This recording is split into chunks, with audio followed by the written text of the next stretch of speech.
Book of Psalms 147 verse 3. Yan. Maiksing talata lang po ito at ating babasahin.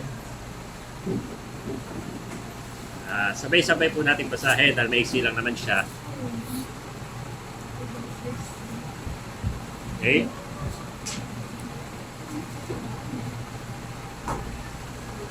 Diyan po ba kayo? Amen. Okay, Psalms 147 verse 3 all together. Begin.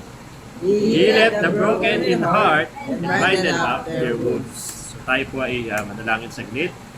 Pagpalang Ama, salamat po sa umagang ito. Pinagkaloob niyo sa bawat isa.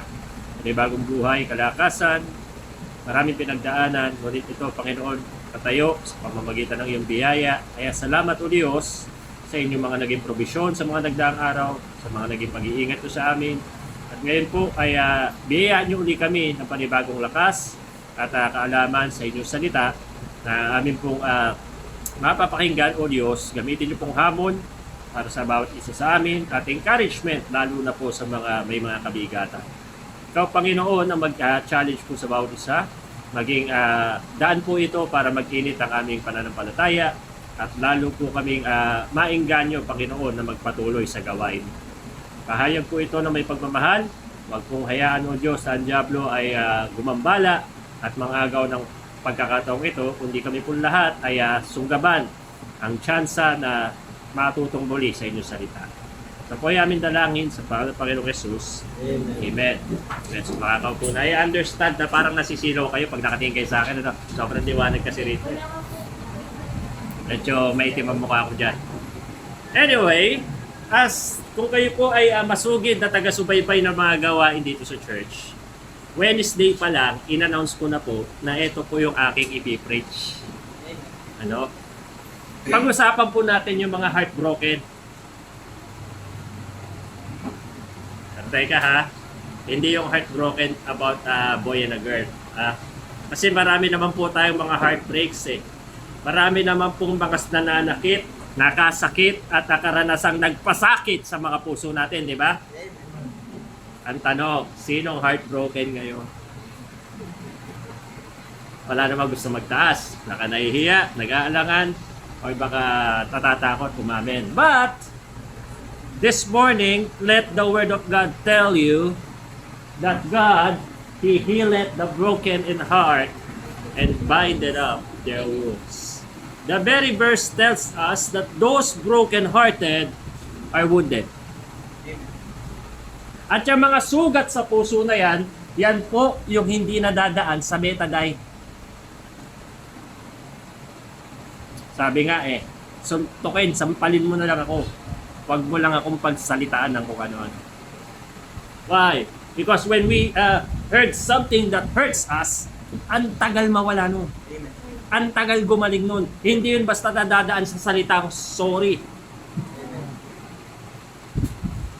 Dahil ang makasugat sa puso ay sadyang matatagal mawala. But, as the Word of God tells us, ang sabi po doon, God healeth the broken heart. So, your heart may be broken this morning, but I assure you, it can be healed. And the Lord doesn't want that heart to remain wounded. Kumbaga nga, maaring marami ng pilat sa puso mo. Pero ang mahalaga, gumaling siya. Pero minsan, di ba, naalala nyo, siguro nung bata kayo, or baka hindi, sumakit yung ngipin mo? May nakaranas na balita na sumakit yung ngipin? Di ba, masugatan ka eh. Kaya tiisin yan, kahit gano'ng kapi yan, lagyan ng alcohol. Pero yung sakit ng ngipin, nakakasira ng ulo yung sakit yan. At di ba, nung sumakit ang ngipin natin, ang sabi, ipabunot mo na yan. Pero bakit maraming bata, or kahit matanda, ang takot magpa-dentista? Mas titiisin nila yung sakit ng ngipin kaysa magpa-dentista. Why? Takot sila eh. Ayaw nilang masaktan. Kahit talaga namang nasasaktan na sila, titiisin na lang nila kasi ayaw nilang lalong masaktan. Kasi for them, lalo ka masasaktan pag nagpa-dentista ka. But little did they know na pag nagpa-dentista ka, tapos. ang problema mo. Kasi wala nang ngipin mo. Nga minsan mas masaya pa na wala ka nang ngipin eh. Ngayon, tingnan natin. Ayaw magpadentista ng mga bata, ayaw nila magpagod. And they will just carry the toothache hanggat kaya nila. Masama pa, may infection yan, mamamaga yung ilagid mo or bagang mo, may infection, at lalo pang pwedeng maging mauwi sa mas mahirap na komplikasyon. Mga kapatid, ang sugat po sa mga puso ay ganoon din. Marami sa atin ang mas tinitiis yung sakit kaysa magpagamot. Ayaw nating magpagamot kasi iniisip natin ang napakaraming bagay. We do not consider God's healing. Ayaw nating ipagamot yung sakit ng damdamin natin. It is because we ourselves doesn't want to end our suffering. Alam mo, pag may sama ka ng loob, suffering yan eh. And the Lord doesn't want suffering to remain in a Christian. Kaya nga sabi, He healeth the broken heart, the broken in heart. Malapit ang puso nandiyan sa mga broken hearted. Tinan mo, close kayo.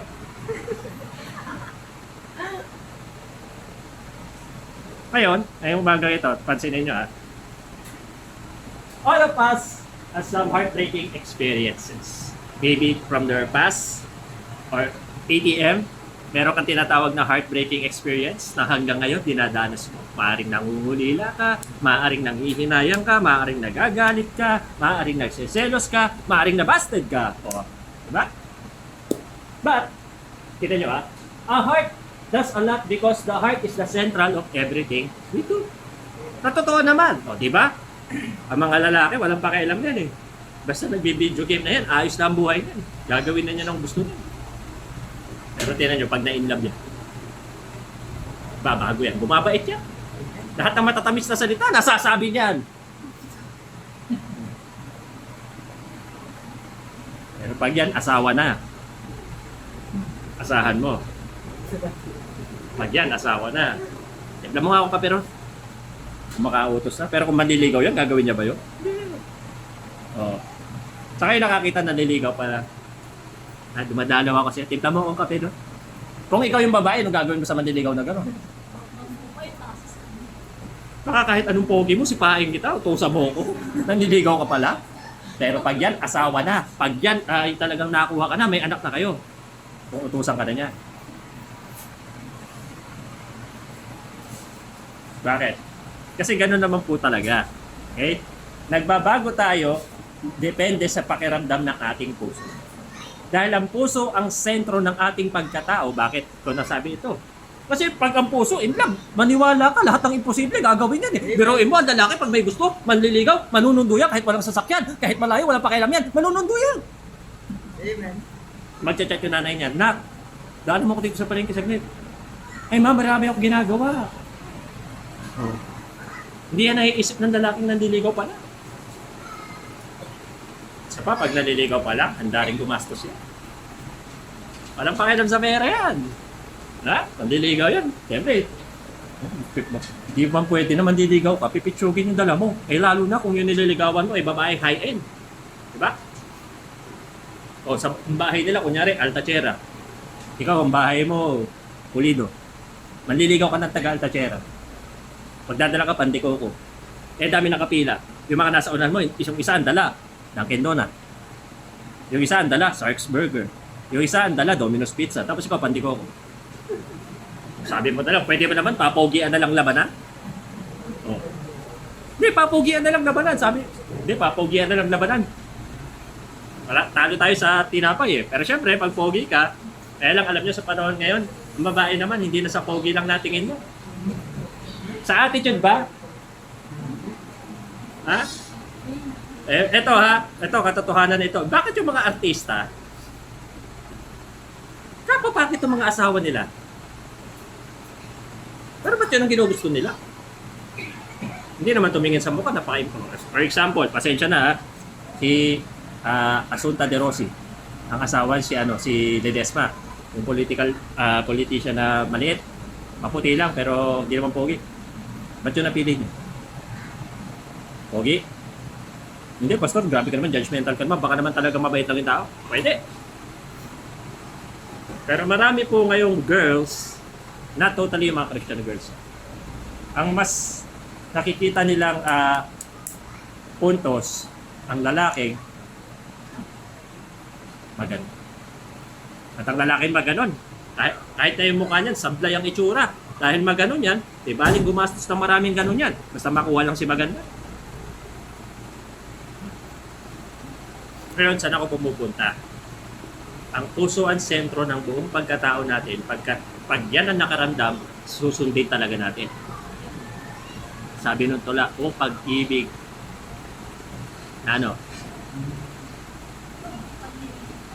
Oh, tawa ka pangyarihan. Ano daw ang gagawin? Hamakin ang lahat. Hamakin ang lahat. Tinan nyo. Minsan, pag tayo po ay in love na in love sa isang tao, isa-isang bagay, hinahamak natin ang lahat. Pero mo nagpupuyat ka, dati hindi naman. Dati nagpupuyat ka lang eh. Hindi ka na natutulog eh. Ay, wala na kayong pinag-uusapan. O, di ba? Parang itong dalawang ito, nagkakilala to sa gano'n. Eh. Minsan wala nang pinag-uusapan, pero nagpupuyatan. Hamakin ang lahat eh. Oh, bakit ang mga high school student gustong sumama ng mga JS Pro? Ano meron mo? Pastor, gusto lang naman maki-party, gano'n. Hindi ganun yun. Hindi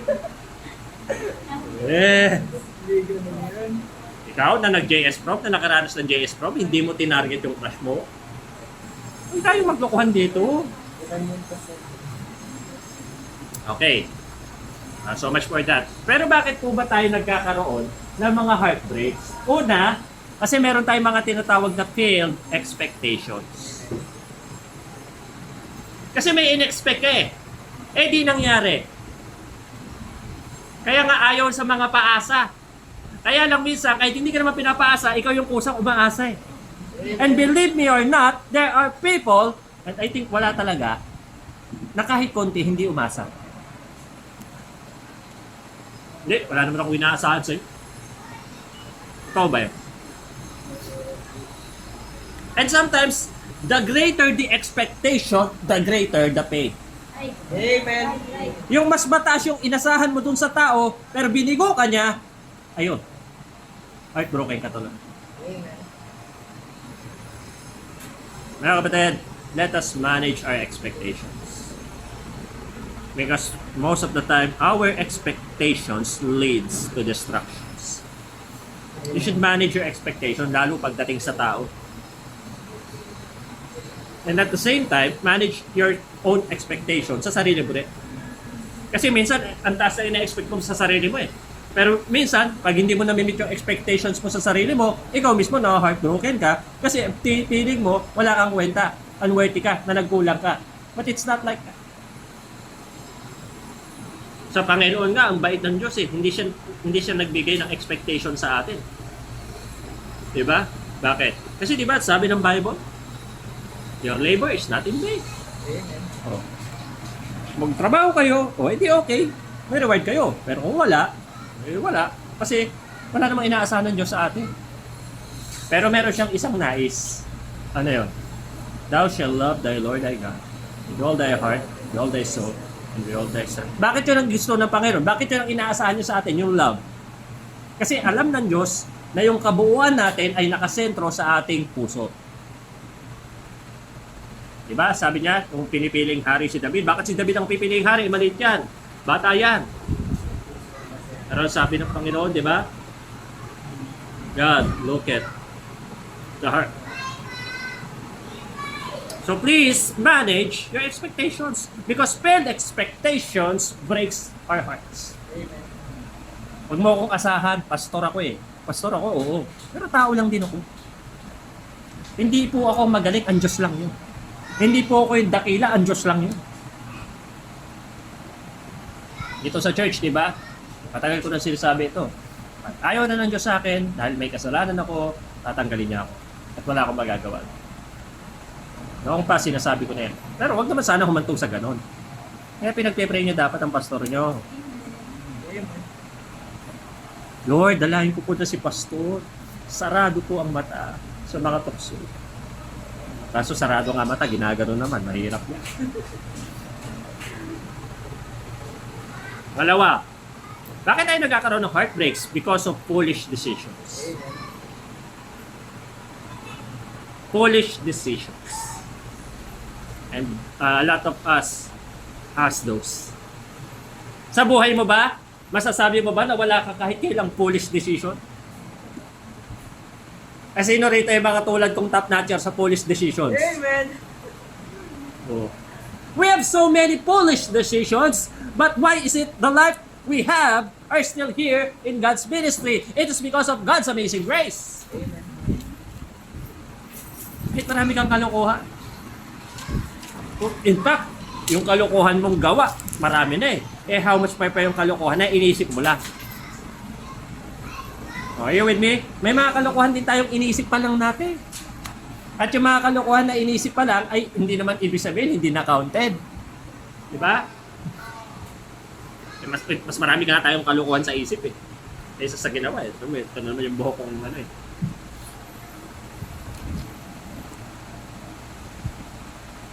Lalo na sa mga young people, foolishness is bound in the heart of a child. O, kaya sa outing natin, walang da-dive-dive doon, ha? Pwede, yung kanina, dive ka, wala tubig doon, oh. Walang tulakat-tulakan doon, ha? Eh, lalo na, baka naman meron dyan makakita ko, may red horse kayo doon, ha? Tawagin niyo ako. Yeah, joke lang. Siyempre, bawal yun. Kaya lang, kung aamin tayo sa totoo, mas marami tayong foolish decisions pag malayo tayo sa gawain ng Panginoon. Kaya nga isipin mo, paano kung huminto ka? Paano kung tumigil ka? Eh di puro foolishness ka na. Wala yung ganito eh. Walang word of God eh. Puro foolishness na mangyayari. It is because we do not hear the word of God and we do not word with the word of God. Kaya alam nyo yung hindi pagsisimba, foolishness yan. That's foolishness. You don't go to church. Why? I just don't want to go. Is that wisdom? No, that's foolishness. The Bible tells us in Hebrews that let us not forsaking the assembling of ourselves together. But if you forsake the assembling of ourselves together, what would it bring you? Ano ang magiging dulot sa'yo nang hindi pag-attend? Ano, malalamig ka na niyan. At pag nalamig ka na, soon enough, you will stop. Satan is very serious about his business. Believe me or not. And he will use all the good things. Good things. I mean good things. Kasi minsan, ang mga bagay sa paligid natin, good naman yung reason natin. Ang problema mo, yung good, tinatalo, yung best. Good naman yun, nagtrabaho ka, mag-aral ka, tumulong ka sa kapwa, good yun. Pero kung yung mga good na yun ang magiging dahilan para hindi mo maganap ang iyong tungkulin bilang mananampalataya, tinalo ng good yung best. Anything less than the best is not best, of course. Then why do we settle for less if we know what's the best? Foolish decisions. And thirdly, faithless actions. Kaya ka na heartbroken. Ha? Hindi porke nakita mo maputi, sexy, chinita. Ito ka na naman. Ito na yata yung para sa akin. Ang 45 beses po nang sinabi yan. Believe me, because I was there. Yun pa naman ang ano ko sa hanap ko eh. Basta maputi, chinita, mahaba ang buo, bambarang. Yan na. And a lot of stupidity happen. Lalo ka na, Kristiyano. Tapos unbeliever pa ang habol mo. Lalo na yun. Sa FB mo lang nakita. Sa FB mo lang nakita. Nakita mo, puti, ang haba ng buhok at sexy. Chinat mo na, pinagpuyatan mo na. Magkikita na kayo ngayon. Yung pala, bakla. Oh. Patay na tayo dyan. Oh. Eh, rare yung mga ganitong kaso eh. Na online eh. Oh. Oh. Yan. Oh. Believer ka na nun, di ba? Naghanap ng unbeliever. Eh, buti na lang, magpapastor yan. Kaya, diba, Brother Kenneth, handa ka na ba? Ito si Brother Kenneth, sure na ibabaptize to. Iniisip ko nga kung ay ibabaptize ba, libre. Baka mamaya magpabaptize na kayo lahat. Huwag na.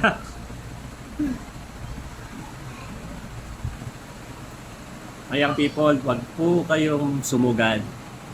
Dahil bagamat may mga, nung naghanap ng unbeliever, naligtas yung unbeliever, should not take the risk. Bakit? Bakit pa, Pastor, napakahalaga na tamang pagpili namin? Kasi yung whole life po yung pinag-uusapan dito. Ano mo, unbeliever ng unbeliever yung hinahanap mo, nawawasak tuloy yung buhay mo. Huwag kang umano dun sa, hindi, paniligtas din yan. Kasi yung muka, wala na magagawa dyan pag yan ang sira eh. Pero kung yung buhay, maaayos pa yan, maliligtas pa yan. Kung kakaganon mo, ilang heartbreaks na dadanas mo? Ha? O, Tay, huwag ka manliligaw ng unbeliever, Tay. Marami kang makikilala. Hindi pa lang uso mga fellowship eh. Pero kung uso na ulit, marami kang makikilala. Ha? Huwag mo gayahin niya si Junbi.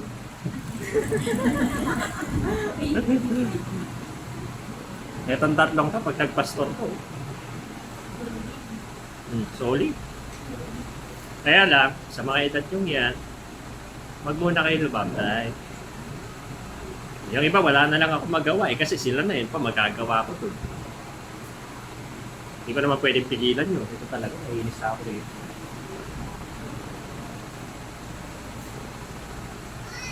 Ba't umiiyak?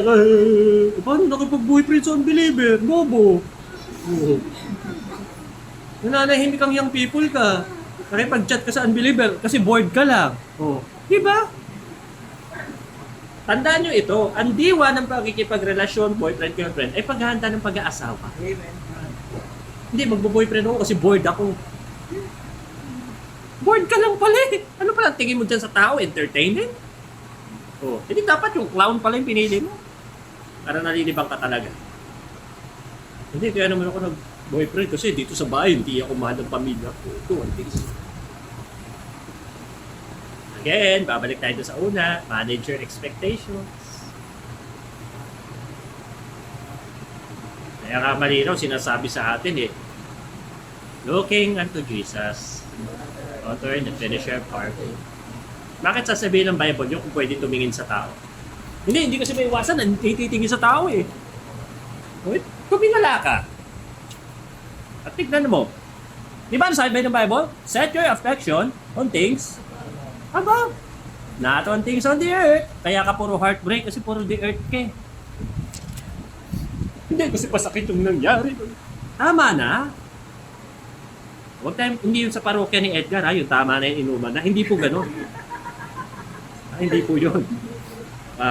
Mamaya, mali pa kayo ng interpretasyon sa akin eh. Mapagbintangan nyo pa ako eh. Ha? So ngayong umagang ito, ang title natin, nasabi ko na ba? Hindi pa yata. Break your heartbreak. Na ikaw mismo, basagin mo na yung heartbreak mo. Huwag mo nang dalahin yan. Kasi ang sabi ng Panginoon, alam nyo, una, abstain from the pain. Amen. Na ikaw, alisin mo na, umalis ka na dun sa sakit. Kasi the more ang sakit, hindi yan tinatambayan. Amen. You can cry, yes, but not forever. Ang hirap naman ito, 40 years nang nabasted ikaw. Siya pa rin yung iniiyakan mo. Ay! Paano, hilig-hilig mo mag-throwback eh. Sabi, Pastor, okay naman kasi yung pain, maganda rin yan, para natututo po tayo. Wala ako doon. Ayos yun, totoo yun, tama yun. Pain can teach you something. By why let it remain? Pwede ka naman talaga turuan ng mga sakit na naranasan mo eh. Pero bakit mo tatambayan? Sabi ng mga kabataan, move on. But that's not easy to do. Pero, ito yan. Sabi ng Matthew chapter 11 verse 20 to 29, imbitasyon to ng Panginoong Jesus, come unto me, all ye that labor and are heavy laden, and I will give you rest. Alam nyo, ang rest ang binibigay ng Diyos. Why? Kasi sa rest, may tinatawag tayong recharging and rejuvenation. Pahinga lang ang binibigay ng Diyos, hindi quitting. Ha? Yung iba, na-heartbreak lang eh. Nangayaw na eh. Kuminto na eh.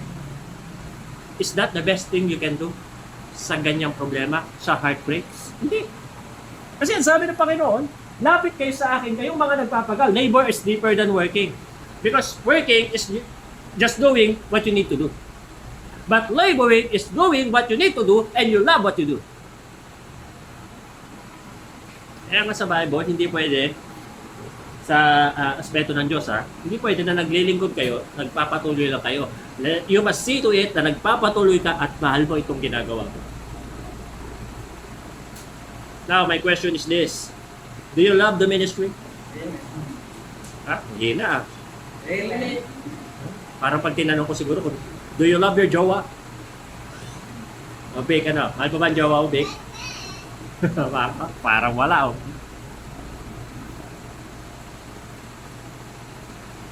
Kaya lang, hindi ba pag nagmamahal, dito hugot, hindi ba pag nagmamahal, talagang may pain? Kasi hindi ka nagmamahal kung wala pain.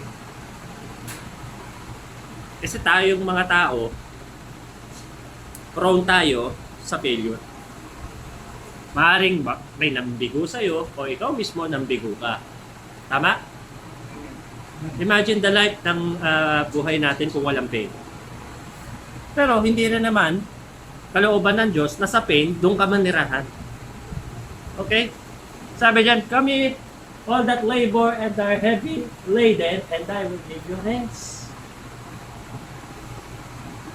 Kaya lang ang hirap sa iba, na heartbroken na, lumayo pa sa Diyos. And what will Satan do? He will capitalize through your pain. Na ang problema nga, baka yung pain, imbes na hate, maging wrath na.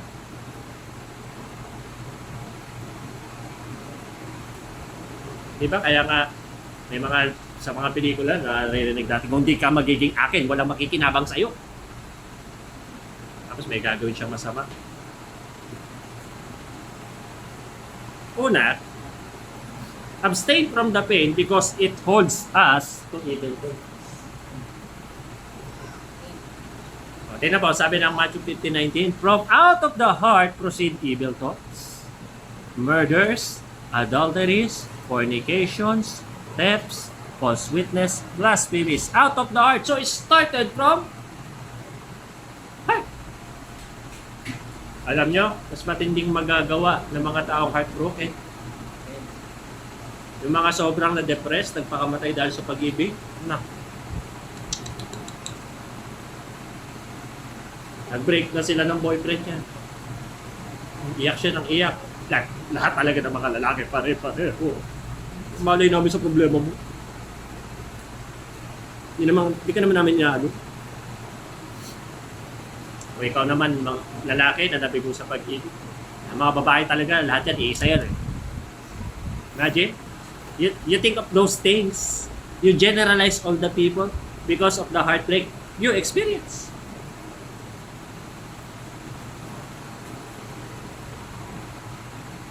Diyan ka tuloy nakakaisip na masama. Nilalahat mo na because nasaktan ka eh. At hindi po biro ang kayang gawin ng taong nasaktan. Ang aso hindi naman nangaano yan, di ba? Hampasin mo yan. Tatakbo pa rin. Pero subukan nyo yung aso bago panganak. Lapitan nyo. Lapitan mo lang eh. Wala kang kaano eh. Lalo pag kinuha mo yung tuta niyan. Bakit? Kasi ganun ang instinct ng hayop. Binigyan sila ng instinct na Diyos na protektahan yung kanilang mga anak. Kanino ba nanggaling yung instinct na yan? Diba? Siyempre, tayo, anak tayo ng Diyos, maprotektahan niya tayo. Ang problema, si Satanas, siya yung ahas na gustong kunin tayo. And he will maximize that heartbreak na nasa puso mo. That's why you need to abstain from the pain. Because that pain will lead you to do evil things. Nakakaisip ka na tuloy ng masama at kung ano-ano. Sunod-sunod na yung mga naiisip mong di maganda. Because of the pain. Sabi nung kanta, so let the pain remain. Hindi ko natin susunod. But for Christians, we should not stay on the pain. We must abstain from it. Pwede ka masaktan? Oo. Pero yung nasaktan ka at ayaw mo nang gumaling, foolishness na yon. Kasi minsan, ikaw nagpapalungkot ang buhay mo. Amen. Kunyari, nag-break kayo ng boyfriend mo. Binrake ka. At sabi pa sa'yo, yung pamosong linyahang, it is not you. It's me. Tapos, ayan. Nakakain ka pa sa McDo. Tapos yung cellphone mo, puro hugot songs pa. It looks like you are putting salt on the wound. Ha? Ilalagay mo pa na kasi yung sugat mo. Ha? Is that the right thing to do? Pag heartbroken ka? At may mga heartbroken talaga na nagpapakamatay. Ang linyahan pa ng mga yan, kung hindi rin lang siya, huwag na lang. Parang si Clyde, ganito. Kung hindi siya, ayoko na. Eh, may dumaang maganda. Joke lang, joke lang. Just come to think of it, ha, mga kapatid. Sabi ng 15:19, for out of the heart proceed evil thoughts. Remember, Jeremiah tells us that the heart is deceitful, all things, and desperately wicked. The only one who can break your heartbreak is you giving it to the Lord. Stay away from it. Eto pa, heartbroken ka, ang hilig-hilig mo pa doon sa mga bagay na magpapaalala sa'yo ng sakit.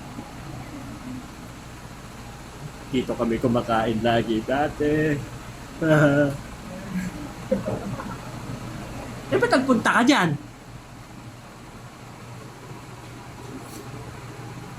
O kaya may atraso sa'yo, ng babae. Ng babae.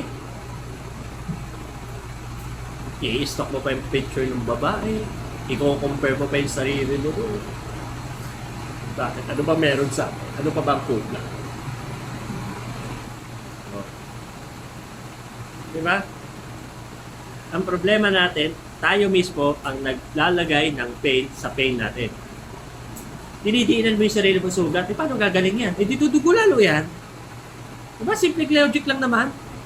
Pag may sugat, gamutin. Hindi pindutin. Oh, kita nyo yung daliri ko, puro sugat yan ngayon. Puro cut. Oh. Kanina umaga, nakat na naman ako. 4 na daliri ko, may cut. O 5 pala, oh. Ito yung pinakamalaki, oh. Di ba first thing na pag gagawin mo, may sugat ka, gagamutin mo, band-aidan mo. Yung iba, pinapatubo talaga. Yung iba, sinisip-sipayin ko. Oh. Ganun ba gagawin mo pag may pain ka? Sip-sipin mo yung sakit. Kung ikaw member, heartbroken ka, isipin mo heartbreak ng pastor. Yung magpapaalam, di ako magsisimba, pastor. Bakit? Kasi po yung girlfriend ko po, manganganak po kayo. Sino ama niyan?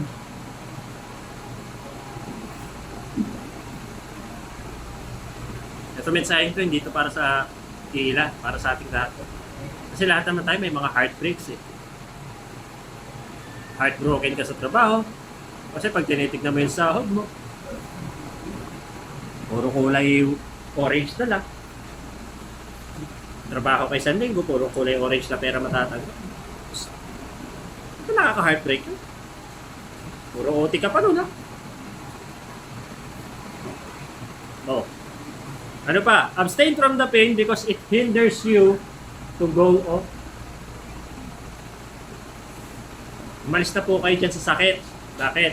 Kasi hahadlangan ka lang yan para magpatuloy sa buhay. Sabi, pag ang taong in love, hindi daw yan makakain. Totoo ba yun? Pero pag yan naman heartbroken, lamon naman yan lamon. Hindi ko alam kung totoo yun. Or baligtad. Pag masaya pa ang love life, doon yan kain ng kain. Kasi panay ang pakain sa kanya.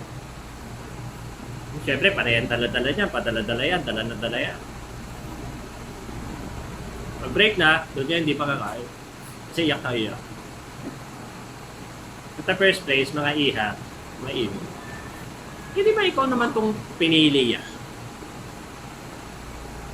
Ikaw naman yan nag-love life, love life. Kahit alam naman natin pareho, hindi ka pa naman mag-aasawa, nag-love life ka. Ano gusto mong mangyari? Wala, gusto may tagadala ng bag ko. Hindi sana kumuha ka ng yayo.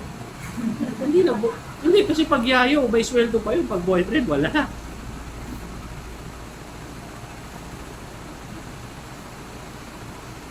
Pag na-heartbroken, ayoko na talaga.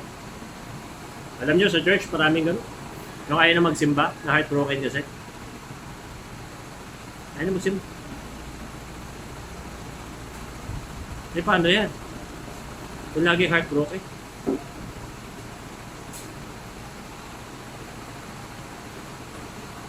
Eh, kasi pastor, kaya ayaw namin ng believer. Yung mga believer, ang galing niya mga heartbreak eh. Yan pa ang mga heartbreaker eh. Mga believer eh. Iyan yung sinaksak mo sa utak mo eh. Ba't ikaw ba hindi ka heartbreaker? Ilang believer na ba yung binasted mo? Lalo kung lalaki ka, pogi mo. Kaya ako, sorry doon sa mga binasted ko talaga.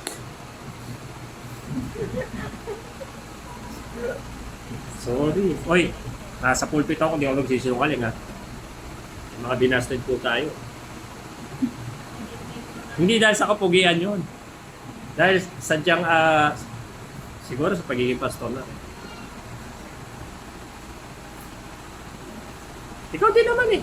May mga sinaktang ka rin damdamin, di ba? Oh. Kung sila lalapit ngayon sa'yo at ituturo ka at sisingiling ka, ilan sila?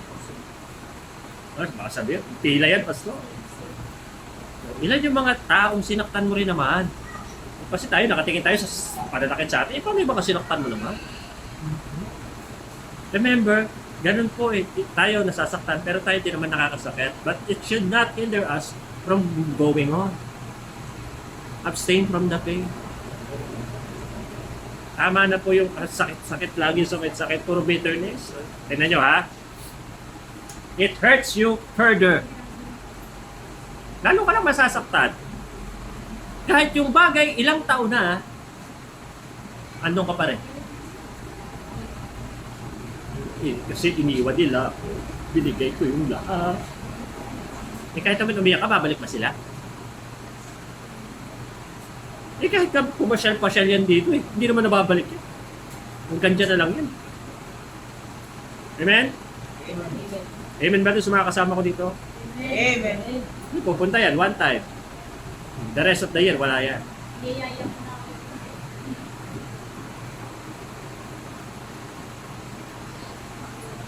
Mga kapatid, ito friendly advice bilang pastor dito.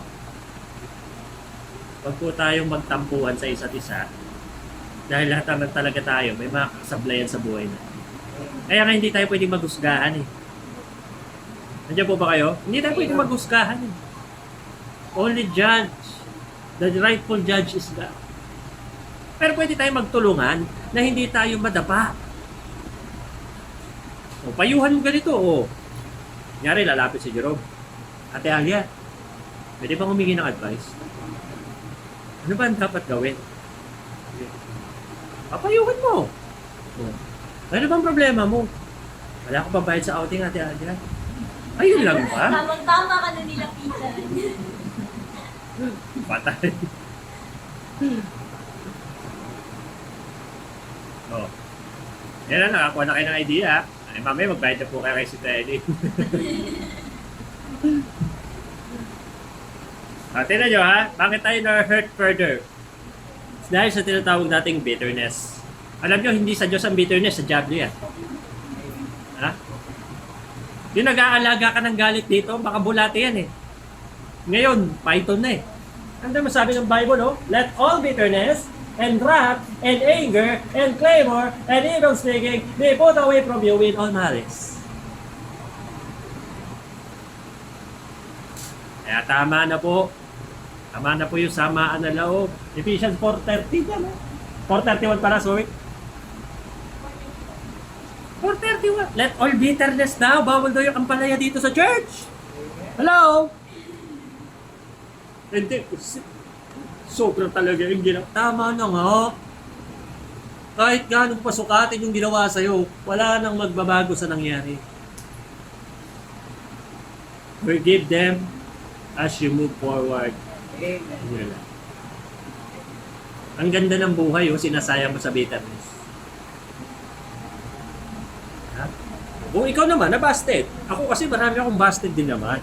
Hindi ka naman kinakailangan kasi mga pinipili ko naman talaga naman. Mga mga pangmalakasan. Mga foolishness din na pagpili. Kaya, grabe, ito sa mga lalaki advice to. Huwag mong itaas sa pedestal ang babaeng ginugusto mo. Dahil pag sinaktan ka niya, buho ang mundo mo. Share ko lang ito experience ko ha. Meron akong natutuha, taga Amazing Grace din. Ibang church. Siguro 11 years ago. Ay talagang ayan, tulad ng sinasabi, pinagpuyatan mo. Ang uso pa nun, text, hindi pa uso. Pinagpuyatan ko talaga. Ilang buwan kaming magka-text. Hanggang sa magkita kami. Magkita kami sa LPU, taga LPU eh. LPU Manila, hindi yun dito. Manila. Nagkakabiti ako. Bago lang ako nagmomotor. Student lang yung lisensya ko. Dahil foolishness nga. Nagmotor ako papunta Manila. Pinunta ko. Kasi sunduin ko raw siya. Sinundo ko naman. Siyempre, backride. Pagkakataon na. Oh. Matapos, kita, nakain ko sa KFC, ginastusan ko, iniportan ko. Tapos siyang kumain, sabi sa akin, okay, ito na rin yung huli natin pagkikita. Ha? Bakit naman? Wala, ito na yung huli natin pagkikita. Pinagbigyan lang kita. Grabe sa mga loob ko. Umuwi ako, nagmomotor ako. Pauwi naman nila, umiyak ako. Bakit gano'n? Nakita lang ako siguro, kaya... Pero hindi kasi matagal ko nang kilala yun. Hindi pa nga yata ako pastor nun. Nagdadrive ako ng LPU Manila, pauwi dito ng Cavite. Umiiyak ako. Ganun ba ako kapangit? Inisip ko yun, ilang araw, ilang linggo. Sinat ko pa dahil isa rin talaga akong foolish. Ay, tinext. Ang text na sa akin, na nagpatigil na sa akin, sabi, stop texting me. Don't bother me anymore. Liwala ka. Yun na. Sabi ko, tama na nga. Nasaktan ko lang sarili ko lalo. Mabubuti naman ako. Nakalimutan ko rin naman siya. Kaya sa mga mababasted yan, huwag nyo munang gastusan. Mukhang walang tsansa. Sayang pera. Mamaya gastos kayo ng gastos. Parang ako, gastos ka agad ng gastos. Wala palang chance. Gastusan nyo na, pag-shotan nyo na. Pero pag hindi, tawag muna. Mamaya, nagsasayang kayo ng effort eh. Pero napansin ko doon natutunan ko sa buhay ko doon.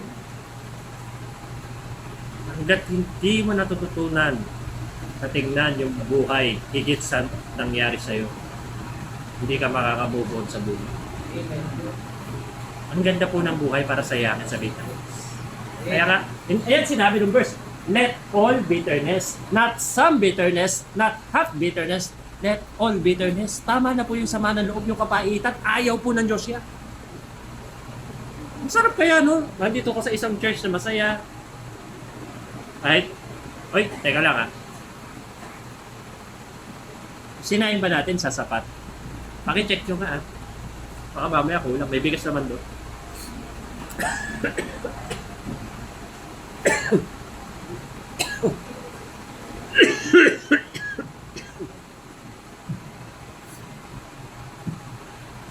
Abstain from dape.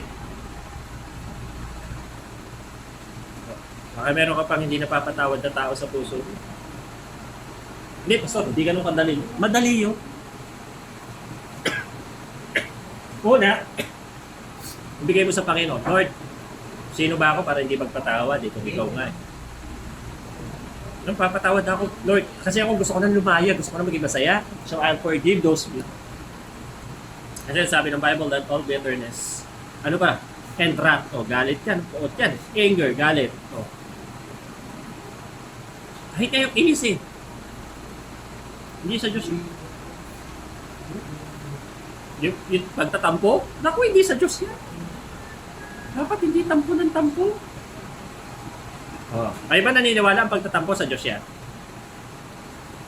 Sino matumpuyin dito? Taas ang kamay. Bambam. Grabe, mga matampuhin. Ito pag nagpapaalam kayo hindi kayo magsisimba, nakakatampo talaga yun. Pero pipiliin ko na lang na wag magtampo. Pero syempre, bilang pastor, nakakalungkot yun. Kasi Sunday is of the Lord, di ba? Pero subukan nyo lang wala kayo sa outing. Subukan nyo lang. Sa outing ng iba, sumasama. Sa outing dito, hindi Subukan nyo lang. Alay nyo, may mabait na hipuin si Lord, mag-sponsor sa atin. Hindi bababa yung... Amen. Alay yung mga may 13 pat dyan. Puin sana kayo ng langit.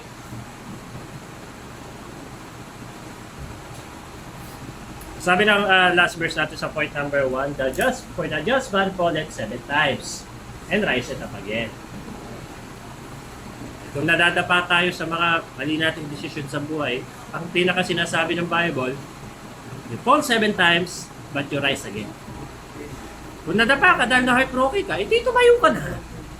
Hindi nagsiswimming ka pa sa dinapaan mo. Hindi, sinaktan talaga ako, ba't hindi talaga kahit pa gaano masukatin ang sakit na binigay sa'yo, hindi na magbabago yung nangyayari. Pero pwede mong baguhin yung ginagawa mo ngayon, yung mararamdaman mo ngayon para maganda yung kalalabasan bukas. Lahat po tayo, tandaan natin, nakakasakit po tayo. Secondly, break from your heartbreaks. Ano na? Meron, naghang si computer. Yan. Accept the past. Kanina, abstain from the pain. Ngayon, you should accept the past. Okay? Not everything we wanted will happen according to what we expect. Maski dito sa church, kung yung i-expect, kasi pastor ang pastor dito habang buhay. Ako, mamaya magbagong puso ko. Dapat pinagpe-pray nyo ako, maisip ko. Ayaw ka na magpastor, gusto ko na lang mag-Amerika. Ayaw ka rin. Ayun nga lang magpe-preach ako sa linggo, isipin ko lang, nababaliw na ako. Tsak yan, habang nandun ako sa tansa, naiisip ko kayo rito kung anong ginagawa nyo. Nagsaing na kaya sila? May ulam na kaya? Kaya sa linggo, absent po muna ako nagpaalam ako sa inyo Hindi ko gustong wala dito, kaya lang. Isa naman multuhin ako ni Pastor Jerry. Papaunlakan ko talaga yung kawawag simbahan doon na nawala ng pastor. Lahat naman kaming Amazing Grace Pastor, umikot doon. Kaya kayo muna dito sa linggo. Okay lang ba? Asahan ko ba? Baka naman, wala si Pastor sa linggo. Yes, mas masaya. Ganun nga nangyayari dito. Pag wala ako, mas masaya daw sila.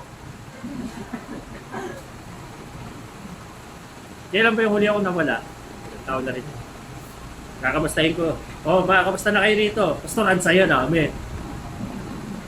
Parang may gustong yan. Kaya masaya.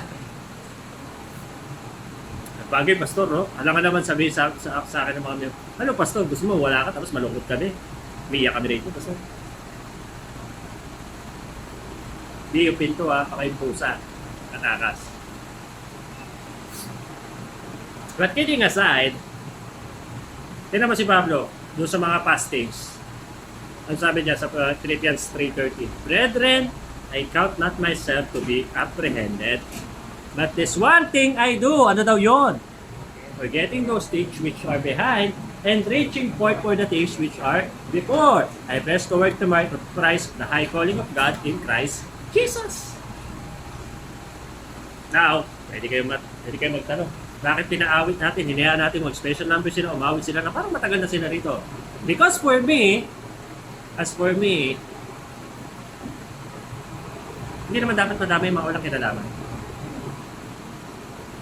And the work of God and the people of God must do what must they do.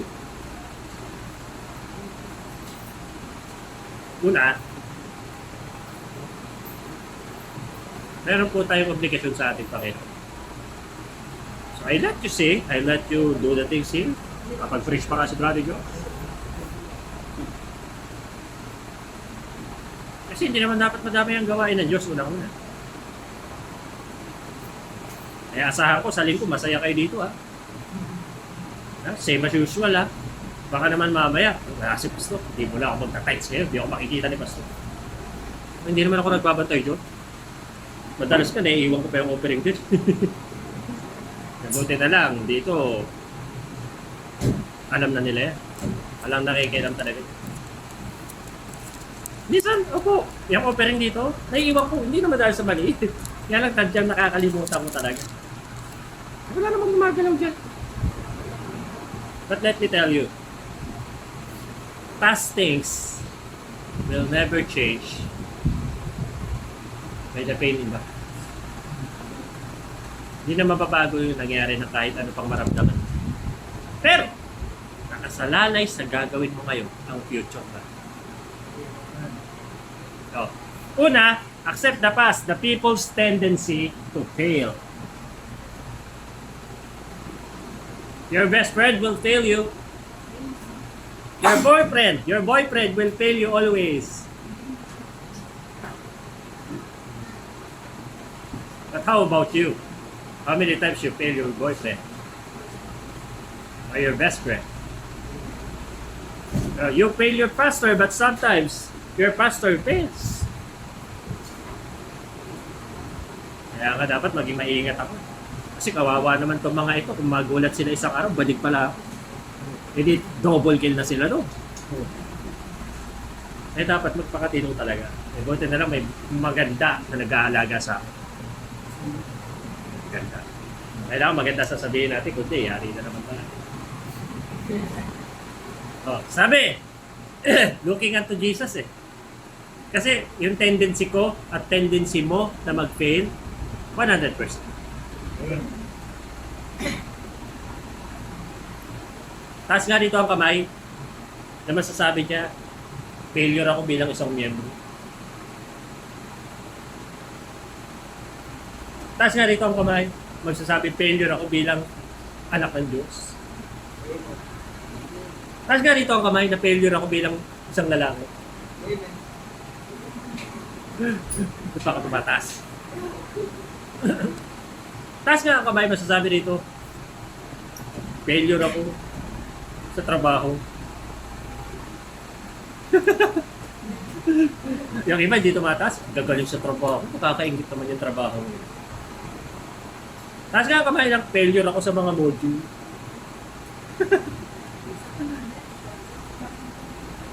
Taas nga ang kamay, failure ako magluto.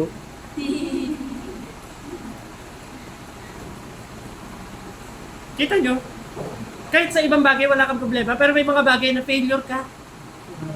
Amen. Kaya nga wala tayo dapat husgahan. Dahil kung meron man tayong mga failure sa isa't isa, bilang church, ang sabi sa atin ng Panginoon, di ba? Tayong bawat isa ay iisang katawan. At ang ulo ay Si Jesus! Hindi si pastor ang ulo. Oh, mahirap. Si pastor, hindi siya ulo ng church. Talampakan nga yata eh. Kasi siya naman ang laging naglalakad, naghahatid eh. Buti na lang, may Brother Abing nagbalik na sa gawa. Amen. Naalala ko pa ng mga panahon, iniwan ako nito. Dahil sa trabaho. Buti na lang. Sinuot niya na uli yung kanyang favorite, Karma. Nung nakita po kayong Violet, kilala niyo na po yun. Brother Abby lang ang pangalan. Dumating po yung time, nakahalos ako lahat. Hatid, sundo, malengke, luto, tugtog. Lahat. Pero may mga member na ako, sabi ko na lang sa sarili dito. Wawa naman ako. Eventually, nagkikwento na naman. So, ngayon tayo, pinagsama-sama tayo ngayon dito. Pero, tignan natin, hindi lang yung people's tendency to fail, kundi doon sa number 2, yung personal mistakes. Diba sabi nga sa atin eh, bago mo tanggalin yung muta ng iba, tanggalin mo muta yung muta mo. Kahit gano'n kayo mag-best friend eh. Besh, halika dito, may muta kayo, tanggalin ko ng besh.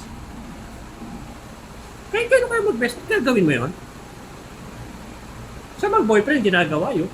Ewan ko na sa mag-best friend. Pero ako lalaki ako, may best friend ako lalaki. Tanggalin ko nga muta mo, bro. Ay. Pero pansinin mo, magandang chicks yung may muta. May muta ka, miss, oh. Pwede, tanggalin ko, miss. Tandaan nyo. Tandaan mo, bawal kang humusga dahil ikaw man ay may mga kahusga-husgang gawain. Ano ba kayo? Tayo man may mga kahusga-husgang gawain. Kaya ka wala dapat husgahan. Mas maganda, imbis na maghusgahan tayo, magpanalanginan tayo. O, nagpe-pray ka, Lord, dalangin ko po na pagpalain nyo lalo ito si Sister Alia. Dahil siya ang pag-asa ko. Alam ko po, matindi ang pananampalataya ng kapatid na ito. Kaya matitindihan ko rin ang pananampalataya ko talaga.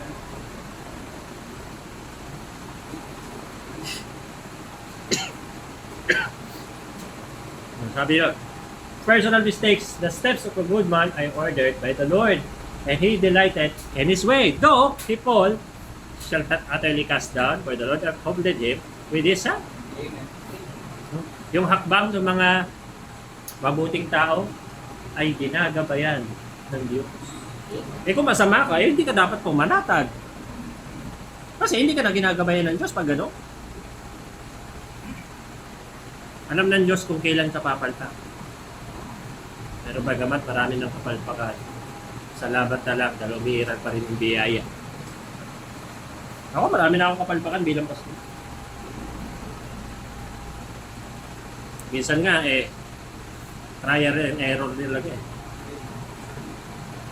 Ayan, yun nangyari sa lote. Nag-uumpisa na po ako sisihin yung sarili ko.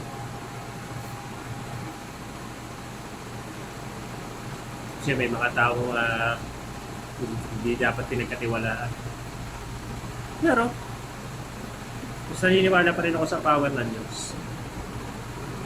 Na meron lang siyang plano. Kaya andito tayo. Malapit na matupad yun. Pag nawin ko yung family mamaya, nagsimba rito. Tapos na mission. May nawin ng taga rito. Pero, syempre, hindi tayo papayag na isa lang. Mas marami, mas maganda.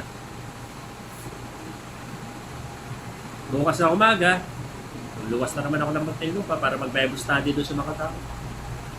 Imagine the ministry here in GMA, naaabot natin yung Muntinlupa. Kaya kung iipunin lahat ng tinuturuan ko, ay nako. Sikip. Sa inyo nga lang. Pero pinagpe-pray ko sarili ko doon sa personal mistakes. Kasi pag nagkamali ako, nagkasala ako, sayang lahat ng pinaghirapan. So I'm asking you to pray for me. Ito, honest lang. Sino na ito yung nagpe-pray sa pastor niya? Amen. Hindi, gusto ko makita. Kaya pinagpipray ko kayo. Tanghalian, hapunan, gabi. Kahit nagtatanghalian ako eh. Ingatan niyo po yung mga taga-church. Nakakalungkot kaya yun, no? Chat lang, oy, pag-pray niyo si brother ganito, na-disgrasya siya. Nasagasaan, wasak yung truck. Saan ba tumama yung truck? Sa mukha. Ibig sabihin, ganun katigas yung mukha.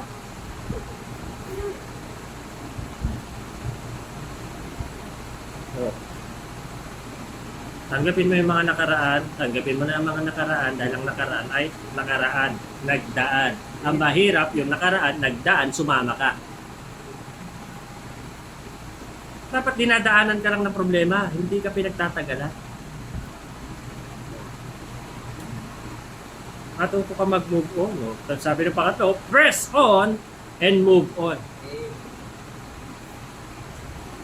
Diba, sabi sa atin bilang mga sundalo ng Diyos, thou therefore endure hardness as a soldier. Christ. Oh. Tapos hirap lang yun. Ayaw mo na magpagpatuloy. Saan mo itutuloy ang buhay mo? Sa sanlibutan? Tandaan nyo po, pag hindi sa gawain ng Diyos tayo nagpatuloy, sa sanlibutan po natin itutuloy yan. At pag sa sanlibutan mo ituloy yan, itutuloy-tuloy ka na sa sanlibutan. Ang sanlibutan pa naman, ang hirap kalaban. Kaya kinampihan na lang.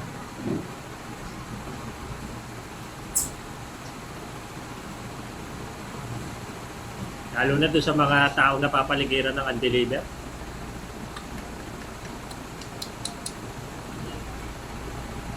Ingat kayo. Maski sa mga sinasalihan yung mga groups, ingat kayo. Maski sa mga kinakausap nyo, ingat kayo. Sino-sino kinakausap nyo, kaya kalukuhan na napupulot ninyo. Accept the past, you press on. Wala na eh, tapos na yun eh. Hindi, naalala ko pa yun 4 years ago.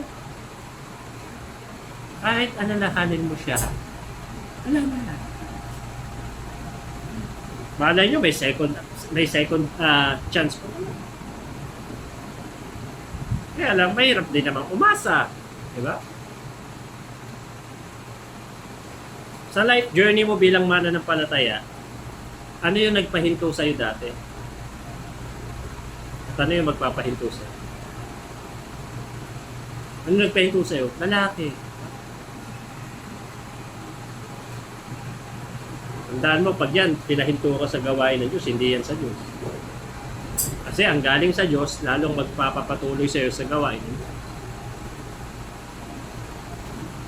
Sabi, press on and move on. Hindi naman madali mag-move on, Pastor. Oo, kasi it takes process. But you are bound to move. And you should move on. Sabi ni Pablo, I press toward the mark of the prize. Let us run the race with patience. The race that is set before us. Bakit tayo pinagra-run with patience? Because there are things that will happen that will almost stop you from continuing. O dito sa church na to, may mga muntik ka rin magpahinto sa akin. Yung marami.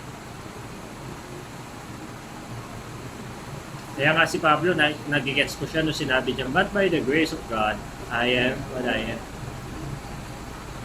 Sabi niya ng Diyos, ako ngayon kung sino ako ngayon.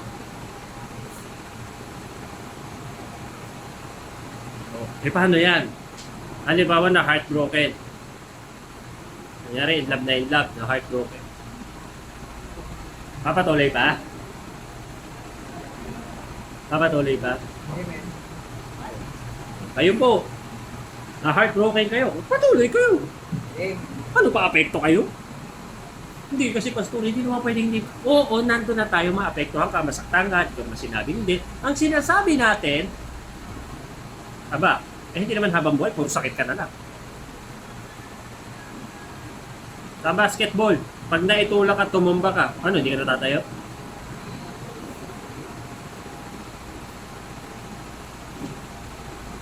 Hindi ka tatayo ka, paglalaro ulit. Sa gawain ng Diyos, ganun din. Ito, usapang matino to mga lahat kayo usapang matino. Kung sakaling ako dumating sa point na nagkasala, walang hihinto kahit isa. Walang hihinto. Hanap kayo ng ibang pastor, habang kayo ibang church, bahala kayo. Pero walang hihinto. Kasi, hindi ako ang dahilan kaya kayo nandito. Tama ba? Amen. Ikaw, princess, ako ba ang dahilan kaya nandito ka? Di ba hindi? Eh. Oh. Usapang matino to Amen. Hindi ko sinasabi magkakasala ko. At sinasabi ko, dapat ang Diyos ang dahilan kaya ka narito. Amen. Ano ba, Kenneth? O ikaw, Alia, alam ko inaanto ka na. Nasisilaw ka. Ako inaanto ka na alam kong pampagising dyan Nasa. Kahit hindi siya pastor sa linggo Di ba na mas masaya kayo sa linggo kahit wala ako Huwag lang yung anlungkot-lungkot yung wala ako. Huwag naman ganun. Kita nyo yan, tinan nyo. Pagdating ko na naman niya, balik ko. O, hindi ko na nga alam kung makakabalik pa ako rito ng Sunday. Kasi maghapon daw. Picture yan. Pagchat sa GC. Pastor, ang saya namin. Pagka na bumalik, Pastor. Parang kami naman lagi si Mario. Lagi naman ganun nga. Lagi naman ganun. Kaya nga hindi ko maintindihan. May nagmamahal pa sa akin. Thirdly, ito na. Ito, nabibless talaga ako sa tao ito. Kaya lagi ko sinasama sa preaching ko. Advance and be promoted. To break our heartbreaks, you need to advance and be promoted. This man can never be beat sa usapang heartbreak. Si Job. Meron ba sa inyo? Mas matindi pa inabot ka, Job? Ay, yung heartbreak ng taong to, grabe. Amen. Oh, heartbreaks can bring us down, but it can also be a learning experience and opportunity to advance. Ako dyan rin, nabasted. Sino ba mo ang nabasted dito? Ayun, si Drexler, tumaas na ng kamay. Sige. Nabasted ni Remalin. Ay, tama ba? Nabasted ka kunyari. Ang pwedeng mangyari pag nabasted ka, palungkot ka kayo ba? Nung nabasted kayo, nalungkot kayo? Ano ka naman nabasted ka, tatuwa ko. On to the next target.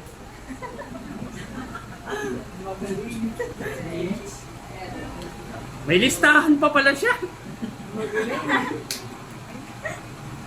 Ito yung next kong target, Nicole Villanueva. Ito yung nilagay ko sa target list kasi sexy ko. Sa mga lalaki, pag nababasted, ang pakiramdam niya. Pangit ba ako? Ito pinasted. Paano hindi ka mabasted din? Di pa kayo magka-chat ng, wala pang isang linggo kayo magka-chat, iyayaya mo na lumabas. Stupid. At ikaw naman babae, kung niyaya ka magkita, after 3 days pa kayo magka-chat, ang cheap ko naman. Pambira, pastor. Kamukha na ni J-Hope hindi ko pa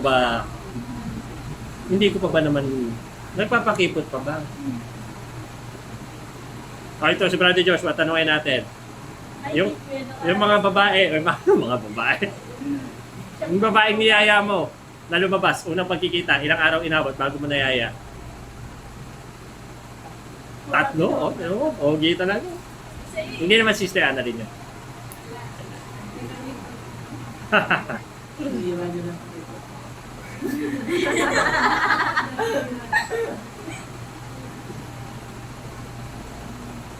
Di ba? Nung na-heartbroken ka minsan, ano yung litanya mo? Ano yun?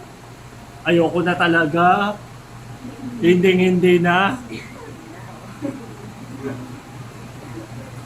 Sabi, ayaw ko na talaga. Hindi na ulit. Dapat may jowa ka ngayon. Narinig ko na yun Sabi mo, hindi na Hindi na pala titigil. Pero alam nyo, sa usapang heartbreak, wala nang tatalo kay Job. Second siya sa Panginoon sa heartbreak. Kasi yung heartbreak ng Panginoon, mas grabe. Pero may ilan tayong nag-heartbreak sa kanya. Pero si Job, Satan targets the righteous. Sabi ng Job chapter 1 verse 1, there's a man in the land of us whose name was Job. Walang issue si Job kasi ang sabi, was perfect and upright, and one that feared God and eschewed evil. Kung usapang spiritualidad, wala problema kay Job. Init sa gawain, walang problema kay Job. Pagiging masunurin, walang problema kay Job. Pero bakit siya? Kasi, because he is righteous, Satan targets the righteous. Ay pag tinarget kasi ng Satanas, ibig sabihin may ginagawa kang tama. Paano yun si Pastor? Maraming kalulong inaw. Natural, tatargetin niya ni Satanas. Kung yun sa'yo, isang ganun sa'yo dito, sa akin, ilan? Parang na ako si ano. Yeah. Si Eugene. May mga bakat dito ng panira ni sniper. Tapos ikaw, dadagdagan pa sa sakit ang ulo. Lalo na yung mga matatagal na rito, ha. Kaya nung magdagsasakit ng ulo. Karirin nyo yung gawain sa linggo. Baka naman sa linggo, kung kailan wala ako, doon ka maaga, doon ka spiritual, doon ka mag-i-special number. Naku. Okay lang, kung ganun, okay lang. Basta nandito kayo. Huwag yung pabayaan yung gawain ng wala si Pastor. Dahil gawain ng Diyos to, tama? Amen. Alam mo, pag maganda ginagawa mo, gagawin ka na si Satanas. Target. Kaya nga, dapat, kung alam na natin tinatarget tayo ni Satanas, ano gagawin natin? Iilag tayo, di ba? Di ba ang tendency pag ginanong ka, mapapapikit ka? Di ba siya protect your eyes? Sana ganun din kabilis yung reaction mo pag tinatarget ka na ni Satanas. Ha?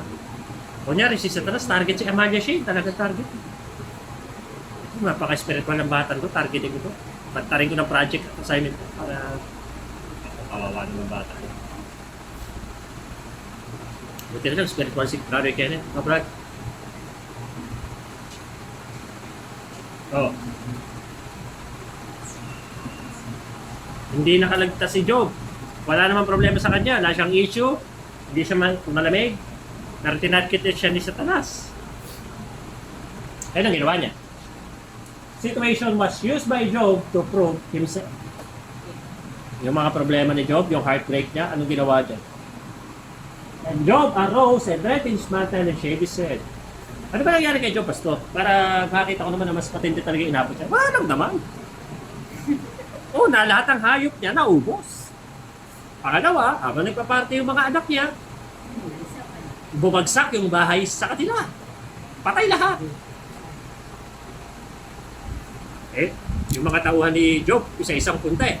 Boss, patay na lahat ng mga tupa mo, boss. So, patay yung isa. Boss, patay na lahat ng baka, boss. Dumating yung isa. Habang hindi pa tapos yung isa. Boss, patay na lahat yung mga manok, boss. Dumating yung isa. Boss, lahat ng anak mo, finish. Naman, kung ikaw yun, yung mga hayop pwede pa eh. Yung mga anak mo, ubos. Dapat doon si Job umiiyak, nagmamaktol, nagtatanong kay Lord, bakit ba Lord dinayaan mo to? Pero alam niyo yung ginawa ng taong to, heartbroken to ha. Ito, pagpapatunay ng Bible na kahit heartbroken, pwede pa rin na ang isip. Talagang nakapokus pa rin sa Diyos eh. Pero yung verse. Tumayo siya. At tinanggal niya yung kanyang suot. At nagpakalbuya. Hindi ba so pag may heartbroken tayo, magpapakalbo tayo? Gusto niya?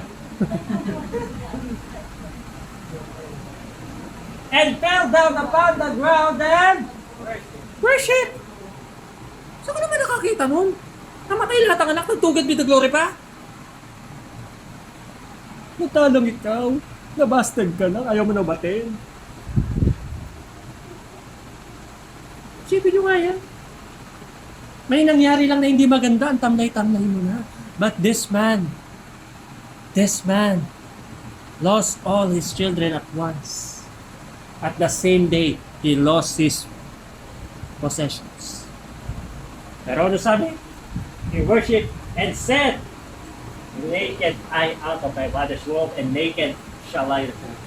Kung banda kong lumabas sa nanay ko, unless nung ikaw nilabas ka ng nanay mo, naka-sing-sing ka na, nakanalo ka na. shall I return thither? The Lord gave, the Lord will take it away. Blessed be the name of the Lord. In all this, Job said that and charged God foolishly. Look at the mindset of this man. Hindi niya pinagbintangan. Hindi siya nagtanong kay Lord, bakit? Para sa kanya, ikaw, Panginoon na nagbigay, ikaw rin ang babawi. At sino ka ngayon na hindi mo naman dinanas to, pero kung makabitar ka. Kaya maling-mali na magmamaktol ka, ayaw mo na magsimba. Maling-mali. Ito. Hindi pa ito natapos. Akala nyo, tapos na problema ng Job. Hindi pa. Chapter 1 lang yan. After 1 lang yun.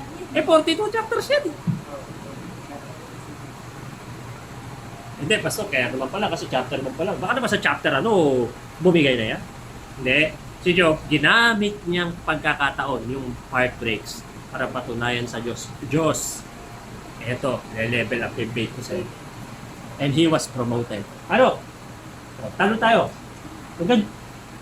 Chapter 42. Seeking God turns heartbreaks to big breaks. Kayo po mga bago natin. Use your heartbreak to become big breaks. Ito yung big break para sa'yo. Binibigyan pa kami ng Panginoon ng chance or big break. Huwag kayong mag-alala. Ito mga boys natin. Ito mga ka rin kayong mag-preach. Ganda yung bata pa lang kayo, hasa na kayo, parang ginawa sa amin ni Pastor Vic. First time akong pinag-preach ni Pastor, teenager lang ako. Ito, hindi na ako ngayon. So, napatigil si Sister Nini. Nagtaka. Biro lang po. Kita mo ha? And the Lord turned the captivity of Job when he prayed for his friends. Also, the Lord gave Job twice as much as he had before. Doble asawa, Pastor? Ay, oo. Eh kung gano'n naman yung asawa mo, sabihin ka, curse God, inday. Asawa niya, tinakwil siya eh. Sabi ng asawa niya, dasal ka pa ng dasal dyan? Nagugutom na nga tayo dito. Sumpain ka't mamatay ka na. Sabi ng mister mo sa'yo. Ay, ng misis mo sa'yo. Kunyari, sasabihin ni Sister Annalyn yun kay Brother George mo. Ayaw mo akong bilihan ng pasok!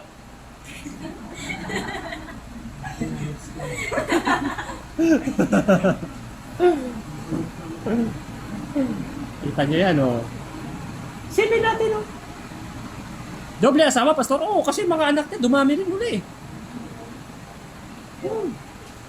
Mga hayop ni Job na ubos, dumami rin. Anak niya, dumoble. Ay, kung 7 lang yung anak niya namatay, naging 14. Isipin niyo yun. Ha? Ay, patay na yung isa, di ba? Napalitan. Doble. Ay, nako. Kasi dapat isa lang asawa niya eh. Dapat magtitiis siya sa ganong ugaling asawa, di ba? Pero pinalitan ng Panginoon.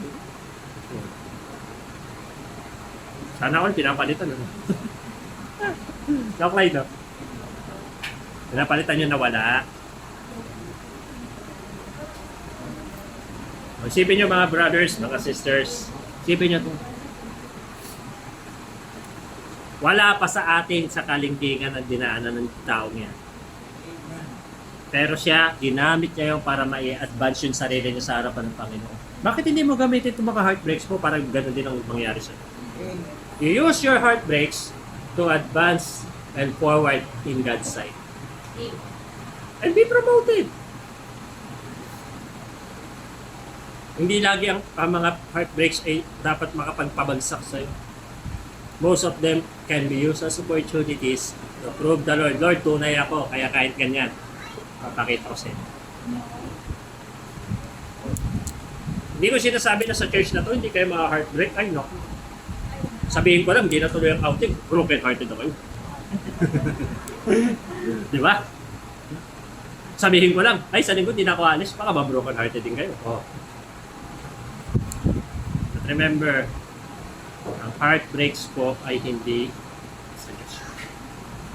Bagamat yan ay nangyayari sa bawat isa, Pero hindi kaloob ng Diyos na habang buhay kang may daladalang ganyan. Babalikan natin yung verse, let all bitterness and wrath and anger and put away with all malice. So, kung dito may samaan ng loob, naku, ayusin na yan. May samaan ng loob sa akin, aayain ko sa choking maya-maya lang. Taas ang kamay. Amen. Baka lahat sumama na loob sa akin. Conclusion natin, dalawa ito eh. Buha ko ng dalawang talata bilang pansara sa ating mensahe. Una, Jeremiah 17:10. Heartbroken ka, gawin mo to. I, the Lord, search the heart. I try the reins even to give every man according to his ways and according to the fruit of his doings. Tandaan mo, maraming heartbreaks din, self-inflicted. Ikaw may kasalanan. Ha? May mga heartbreaks po na talagang tayo naman din na may kasalanan. Kaya ka heartbroken, kasalanan mo. Ha? Tiwala ka sa maling tao, sumubo ka sa maling pagkakataon, gumawa ka sa maling paraan. Heartbreaks talagang kababagsak. Isa pa, 34:18 ng Psalms. Ang sabi, the Lord is nigh unto them that are of a broken heart. Kaya pag napapansin ko natin na malapit ka kay Lord, baka broken-hearted yun. Kaya malapit kay Lord. Ha? And save it such as be of a contrite spirit. Ibig sabihin ng contrite, feeling or showing sorrow and remorse for a sin or shortcoming. Mga kapatid, kung heartbroken kayo sa umagang ito, ang sabi ng Bible, search me, O God, know my heart. Try me and know my thoughts. And see if there be any wicked way in me, lead me to the life everlasting. Mga taga rito talaga, alam natin, broken-hearted itong mga kabago natin. Ha? Amen. Kaya, yayain nyo mag-uno para makalimutan nila ang problema nila. Di ba, Brother Clyde? At kayo naman po, na mga bago rito, wala kayong gagawin kundi magpatuloy. At para maging masaya, break your heart. Tama na po yung pagiging heartbroken. Kung may mga tao man na dahilan, or kung ano man ang dahilan, tandaan nyo, ang Diyos walang kinalaman. Hindi simangot na mukha ang dapat ipansalubong sa Diyos. Amen? Amen. Kaya masaya ako na nakakahawit na kayo eh. Ha? Kahit inaabot na pilit yung mga hindi naabot, nakakahawit pa rin naman. Ha? Ate Joshua, ganda ng kinanta oh. Pero, okay ka lang ba? Parang heartbroken ka. Asin yung ate mo. Ate, okay ka lang ba? Ayan, dapat lagi kumingiti tayo. Dapat ang church ang pinakamasayang lugar, oh. Diba? So, knowledge po ulit. Break your heartbreak. Huwag po hayaan na heartbroken ka habang buhay, pagkat ang heartbroken ay hindi nagiging masaya. Kayo po ay tumayo, kayo po ay manalangin.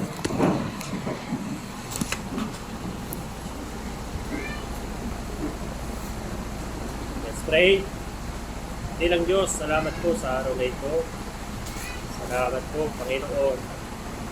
Grabe yung naglasakit nyo sa mga tao na may daladalang bigat, may kinikimkim na sumanong loob, at may pinagdadaanan sa kanilang damdamin.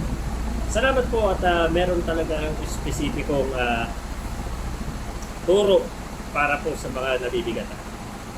Tulungan niyo po kami sa umaga pong ito, napalayain na namin ang aming mga sarili sa mga bagay ng nagdaan at harapin ang buhay, Panginoon, ng paglilingkod ng mayroong ngiti at saya at kagalakan sa puso at bawat. Salamat po sa buhay na mga pinag-aralan namin, maging sa buhay ni Job, na bagamat higit-higit kaysa sa amin yung mga heartbreaks ng kanyang buhay, ay pinatunayan niya na ang pagtitiwala pa rin sa iyo ay katagumpayan at kasaganahan pa rin ang kawakasan.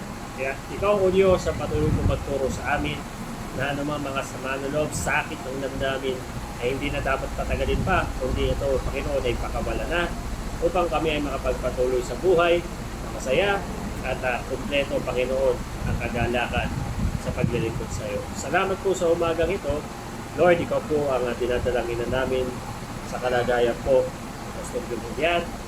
Tulungan niyo po siya sa kanyang kalusugan, i-provide niyo po ang kanyang pangangailangan, magbalik po sa dating kalakasan, magpagaling sa kanyang karamdaman. Ikaw din po ang nilalapitan namin, Panginoon, sa gagawin mamaya sa house dedication, evangelism. Dalayan ko po yung pamilya doon na mawin, Panginoon, sa inyo, kakilala at gamitin niyo, Panginoon, nakasama din namin dito sa pananambahan sa inyo. Hindi sa paghayo po mamaya, ingatan niyo po at napaspasan ang gagawing paghayo. Mayroong mga kaluluwang mabahaginan, may mga tao maabutan ng trucks, Panginoon, upang kahit isa ay makapag-win din, Panginoon, ng mga taga rito. Mula po sa inyong kaligtasang ibinibigay ay maipaalam po sa kanila ang libreng kaligtasang ito at sila po, Panginoon, ay magkaroon din ng tunay na relasyon sa inyo. Gamitin niyo po ang mga trucks, ang mga mananampalataya, pang-ipakalot ang Ebanghelyo, at ikaw rin po magprotekta sa gagawin mamaya. Tulungan niyo rin po kami, Panginoon, sa pinagpintay namin Thanksgiving. Ikaw po mag-provide sa bawat isa at maging blessing po ito, fellowship para sa bawat isa magkaroon ng kapahingahan at magkaroon din po, Panginoon, ng time to thanks, Panginoon, sa lahat ng mga biyaya mo sa taong ito. Ikaw rin po, Panginoon, na magbigay ng wisdom sa pagtuturo sa Sunday School mamaya at maging sa mga gawain pa, Panginoon, maging sa Bible study sa Muntinlupa bukas. Bigyan niyo po ito ng kapalitan. Lord, pinag-pray ko namin na patuloy na kami protektahan lalo na sa virus na wala pong kapatiran ng tamaan ito dapuan. At ikaw po, O Diyos, ang patuloy na magpala din sa gawain ito, maging sa Amazing Grace Family at sa iba pong gawain mo, maging dito o sa labas ng bansa. Tuloy niyo po i-protect, Panginoon, ang church na ito, ang aming bansa, ang Israel, pagpalain yung patuloy, at ikaw po ang magbalik sa amin mamaya sa gawain. Kaya aming dalangin, in Jesus' name. Amen.